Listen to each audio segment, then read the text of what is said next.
Bonjour, je me présente Dorina Zambo. Nous sommes présentement à la délégation générale Wallonie-Bruxelles à Québec. Aujourd'hui, nous rencontrons l'écrivain Jean-Marc Turenne, qui est lauréat du prix des 5 continents de la francophonie 2018 pour son roman La Théo des fleurs. Et il a été invité par Benoît Rutten, qui est délégué général de la Wallonie-Bruxelles à Québec. Pourquoi était-ce important pour vous d'organiser cet événement-là, de pouvoir l'accueillir ici même à la délégation générale? Parce que moi, j'essaie toujours de mettre en avant nos talents, nos experts, de faire connaître notre savoir-faire. Et ici, on est au cœur de la culture, de la langue française. On continue à défendre cette belle langue française et les valeurs qu'elle véhicule.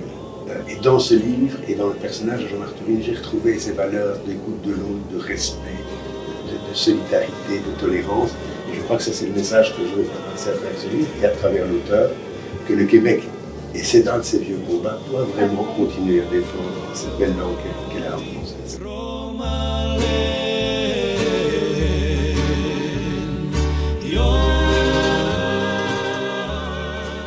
C'est vrai que c'est un roman très fort que vous avez écrit. Quel est le message que vous avez souhaité passer? Par exemple, par rapport aux tziganes, puisque c'est ça le sujet du livre, il est évident que personne n'a de compassion. C'est très très très rare. Pourquoi? Entre autres choses, je pense parce que c'est le génocide n'est pas reconnu. Seuls quelques pays, l'Allemagne, la Suisse, les États-Unis et la Roumanie ont reconnu le génocide des Tziganes. Les autres non. Par contre, pour les Tutsis, pour les Juifs, aussitôt le génocide commis, aussitôt il est reconnu comme étant ces crimes, ces assassinats, toutes ces monstruosités ont été reconnues comme étant un génocide. Pour les Tziganes, ce n'est toujours pas le cas aujourd'hui, 45 ans, enfin même plus que ça, 45 ans plus tard. 60 ans plus tard, si je fais 45, 65, ça fait 2005, non, ça fait 70 ans. Après, c'est toujours pas reconnu. Alors c'est là le problème. C'est là le problème d'un peuple qui est banni, dont les personnes qui le forment sont considérés comme des citoyens de second ordre ou de seconde zone. Il y a 15 jours à Paris, par exemple, il y a eu une rumeur à circuler à propos d'un campement de Roms.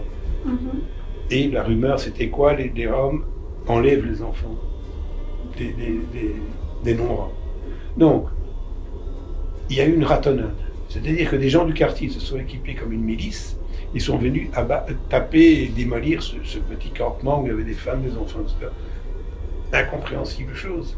Mais c'est quand même la réalité que vivent les Roms quasiment tout le temps.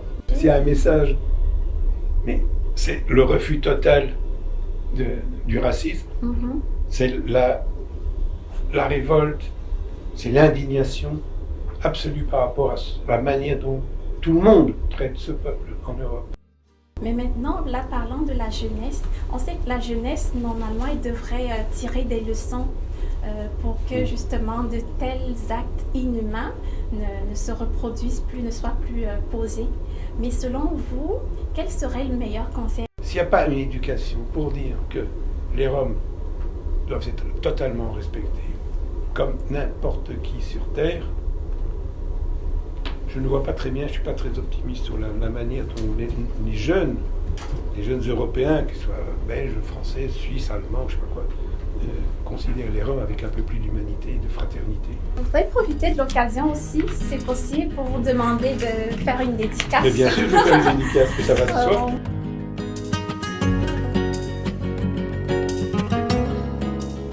C'est de littérature dont il va être question aujourd'hui. Nous allons vous parler de mots, de la beauté de la langue française, de livres. Et nous débuterons cette soirée en écoutant Nicolas Franck Vachon, jeune comédien québécois. Les femmes et les hommes, oublieux de leur pauvreté, s'enlacent, s'étreignent, chantent. Des enfants aussi s'approchent du musicien et dansent comme leurs parents. L'accordéon recompose l'amour vécu une courte nuit sur l'île aux oiseaux. L'accordéon désire être entendu par Théodora, aussi loin qu'elle se trouve.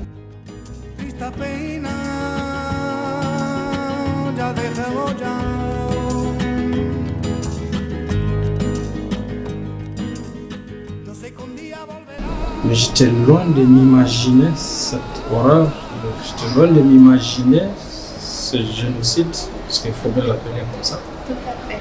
Et son témoignage, personnellement, ça m'a frappé dans le sens où ça me rappelle d'autres témoignages, d'autres histoires méconnues.